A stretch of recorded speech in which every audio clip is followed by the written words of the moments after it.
Évangile de notre Seigneur Jésus-Christ selon saint Marc chapitre 11 versets 11 à 25, le figuier desséché, commentaire patristique. Le lendemain, comme Jésus sortait de Béthanie, il eut faim. Saint Jean Chrysostome, dans le parallèle Évangile de Matthieu, dit « Comment se fait-il que le Sauveur avait faim dès le matin, si ce n'est par une permission divine qui était la suite de son incarnation ?» Et voyant de loin un figuier qui avait des feuilles, il s'avança pour voir s'il ne trouverait pas quelques fruits. Il est évident que l'évangéliste conforme son récit à la pensée des disciples qui croyaient que Jésus s'approchait du figuier dans ce dessein et qu'il avait maudit en figuier parce qu'il n'y avait pas trouvé de fruits. Mais après s'en être approché, il n'y trouva que des feuilles, car ce n'était pas le temps des fruits. Et il dit au figuier que jamais nul ne mange plus de ton fruit. Il maudit donc ce figuier dans l'intérêt des disciples pour affermir leur confiance. Jusque-là, en effet, il avait partout semé les bienfaits sous ses pas et n'avait puni personne. Il importait donc qu'il donnât un exemple de sa puissance vindicative pour apprendre aux disciples qu'il aurait pu dessécher de la même manière les Juifs, ses persécuteurs. Mais il ne voulut pas exercer sur les hommes cet acte de sévérité. C'est sur un arbuste qu'il l'a fait éclater. Nous voyons par là que c'est justement pour ce motif qu'il s'approche du figuier et non parce qu'il avait faim. Et qui serait assez ignorant pour supposer qu'il pût éprouver de si grand matin le besoin de la faim, qui d'ailleurs l'empêcherait de satisfaire ce besoin avant de sortir de la maison? On ne peut dire non plus que c'est la vue des fruits qui excitait son appétit, car ce n'était pas la saison des figues. Et puis s'il avait faim, pourquoi ne pas chercher un autre aliment, au lieu de demander des figues à un figuier qui ne pouvait lui en donner? Quelle peine encore pouvait mériter un figuier de ne point porter de fruits avant la saison? Toutes ces circonstances autorisent suffisamment cette conclusion que le Sauveur voulait donner un exemple de sa puissance pour prévenir l'abattement où sa passion devait jeter ses disciples. Théophile ajoute « Son désir était de leur prouver qu'il pouvait exterminer en un moment, s'il l'eût voulu, ceux qui devaient le crucifier. » Dans le sens mystique, notre Seigneur entre dans le temple et en sort aussitôt pour montrer qu'il allait l'abandonner comme une solitude déserte et exposée à la dévastation des voleurs. Bède le Vénérable affirme « Il observe avec attention tous les cœurs et ne trouvant pas où reposer la tête dans ces contradicteurs de la vérité, il se retire chez les fidèles et fixe sa demeure parmi ceux qui lui obéissent, car Béthanie signifie maison d'obéissance. » Saint Jérôme dit « C'est le matin qu'il vient vers les Juifs, et c'est au soir du monde qu'il nous visite. » Bède. Les actions du Sauveur sont paraboliques comme ses discours. Ainsi la faim semble le presser de chercher sur un figuier des figues dont la saison, il le savait bien, n'était pas encore venue. Et cependant, il le frappe d'une stérilité perpétuelle pour montrer que le peuple juif ne pouvait être sauvé par des feuilles sans fruits, c'est-à-dire par les paroles de justice qui étaient sur ses lèvres, sans être accompagné des bonnes œuvres, mais qui seraient arrachées et jetées au feu. Notre Seigneur donc, pressé par la faim, c'est-à-dire plein du désir de sauver le genre humain, voit un figuier, c'est-à-dire le peuple juif couvert de feuilles, c'est-à-dire des oracles de la loi et des prophètes. Il cherche à lui faire produire le fruit des bonnes œuvres par ses enseignements, par ses miracles, et ne trouvant pas ce fruit, il condamne le figuier. Vous aussi, si vous ne voulez pas être condamné par Jésus-Christ au jour du jugement, gardez-vous d'être un arbre stérile, mais empressez-vous d'offrir à Jésus-Christ pauvre le fruit de piété qu'il nous demande. Saint Jean Chrysostome. On peut encore dire que le Sauveur a maudit ce figuier sur lequel il n'avait point trouvé le fruit qu'il demandait avant le temps, parce que tous ceux qui accomplissent les commandements de la loi, celui-ci par exemple, vous ne commettrez point d'adultère, sont d'y porter des fruits dans leur temps. Celui au contraire qui, non content d'éviter l'adultère, pratique la virginité, ce qui est beaucoup plus parfait, s'élève au plus haut degré des vertus. Or le Seigneur exige des parfaits la pratique non seulement des devoirs ordinaires, mais des vertus supérieures à ce qu'exigent les commandements. Marc chapitre 11, versets 15 à 19. Bède. Ce que notre Seigneur a fait en figure en maudissant le figuier stérile, il le fait plus clairement en chassant du temple les impies, car le figuier n'était point coupable de ne point porter de fruits avant le temps, mais bien les prêtres. Et ils vinrent de nouveau à Jérusalem, et lorsqu'il fut entré dans le temple, etc. Il est à croire qu'on ne vendait et qu'on achetait dans le temple que les choses nécessaires au sacrifice. Si donc le Seigneur ne peut souffrir qu'on traite dans sa maison les affaires temporelles dont il est permis de s'occuper ailleurs, quel sera son courroux lorsqu'il verra s'accomplir dans des lieux qui lui sont consacrés des actes qui partout ailleurs sont des crimes?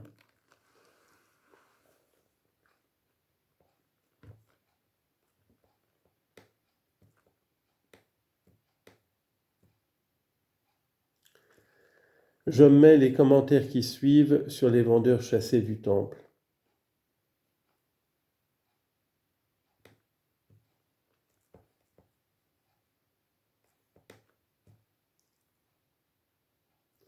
Saint Augustin nous dit, Saint Jean place ce fait à une époque toute différente, Jean chapitre 2, d'où il est clair qu'il y a eu non un seul fait, mais deux faits semblables dans la vie du Sauveur.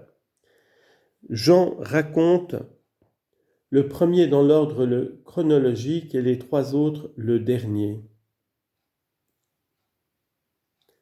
Théophile, c'est ce qui rend les Juifs beaucoup plus coupables de ne s'être point corrigés après que cet acte de sévérité s'était répété plusieurs fois sous leurs yeux.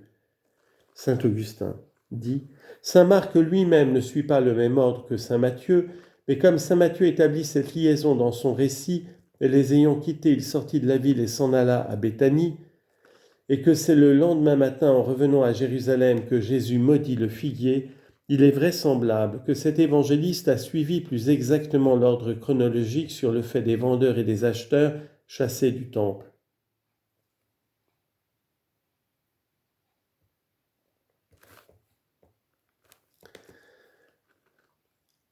Saint Jérôme.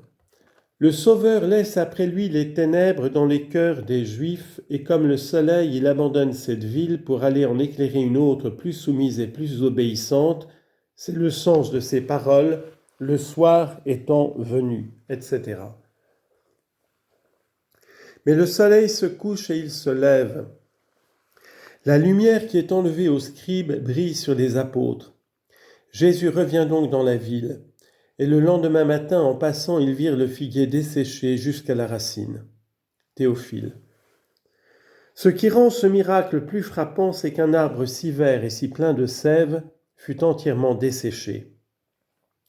Quoique saint Matthieu affirme que le figuier fut immédiatement desséché et que les disciples en furent saisis d'étonnement, ne soyez point surpris d'entendre dire à saint Marc que ce ne fut que le lendemain que les disciples virent cet arbre desséché, car on peut entendre le récit de saint Matthieu dans ce sens que les disciples ne s'aperçurent que le lendemain du dessèchement de cet arbre. Saint Augustin dit, il ne faut pas croire cependant qu'il ne se dessécha que lorsqu'ils le virent.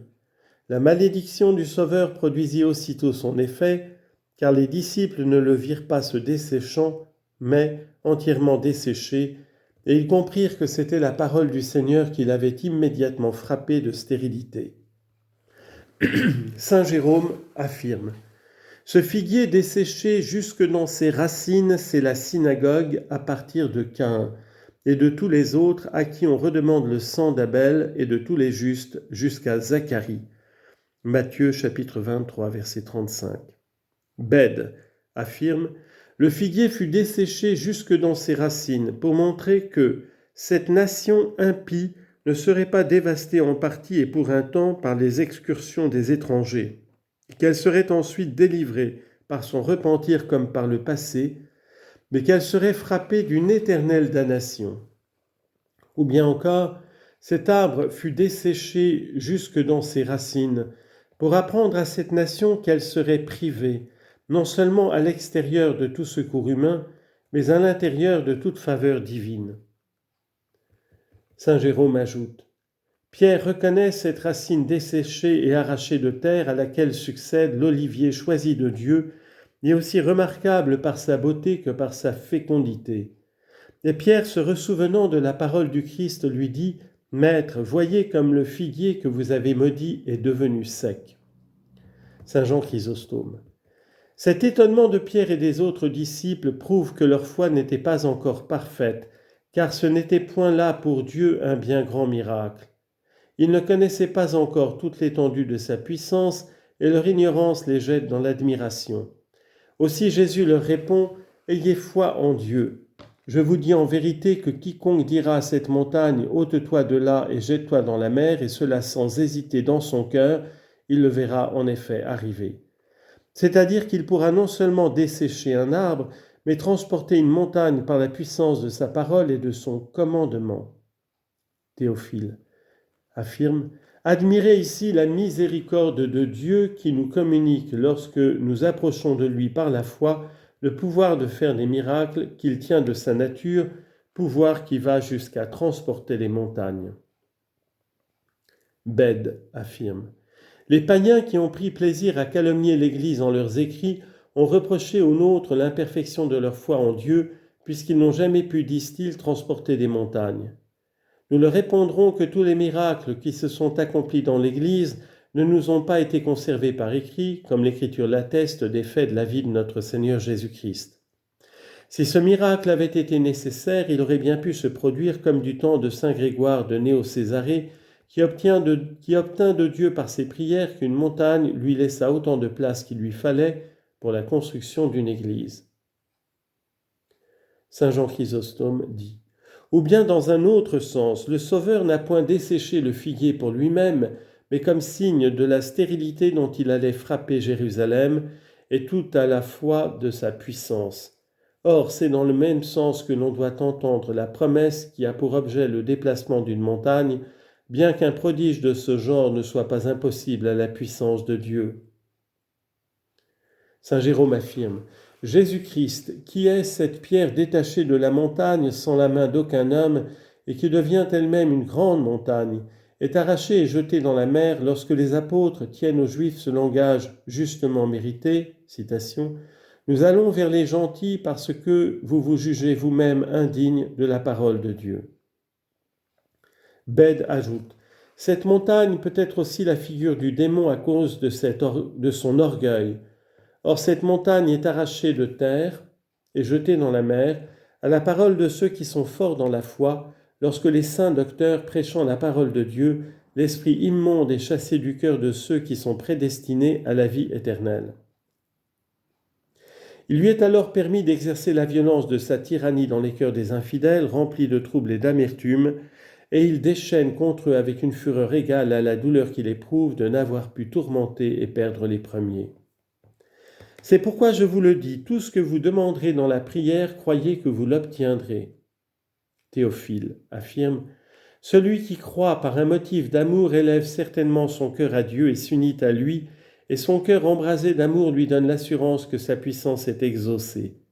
Cette vérité sera comprise de ceux qui en ont fait l'expérience, c'est-à-dire à mon avis de ceux qui cherchent à avoir la mesure et le degré de la foi véritable.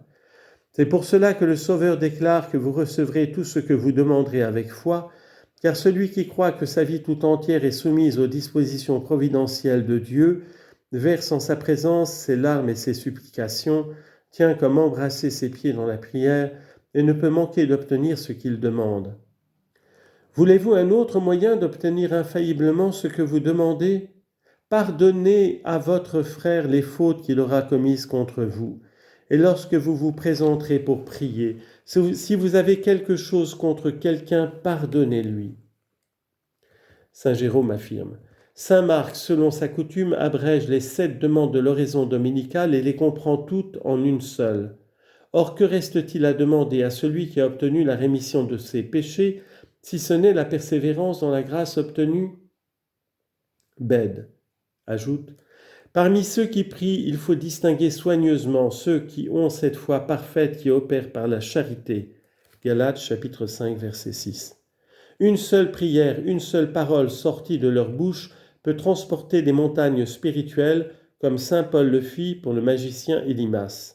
Actes chapitre 13. Quant à ceux qui ne peuvent atteindre le sommet de la perfection, qu'ils demandent la rémission de leurs péchés et ils l'obtiendront, si toutefois ils pardonnent tout d'abord à ceux qui les ont offensés. S'ils refusent de pardonner, leurs prières ne pourront obtenir ni la grâce de pratiquer la vertu, ni même le pardon de leurs péchés, que si vous ne pardonnez pas, dit notre Seigneur, votre Père qui est dans les cieux ne vous pardonnera pas non plus. La glose ajoute, effrayante sentence.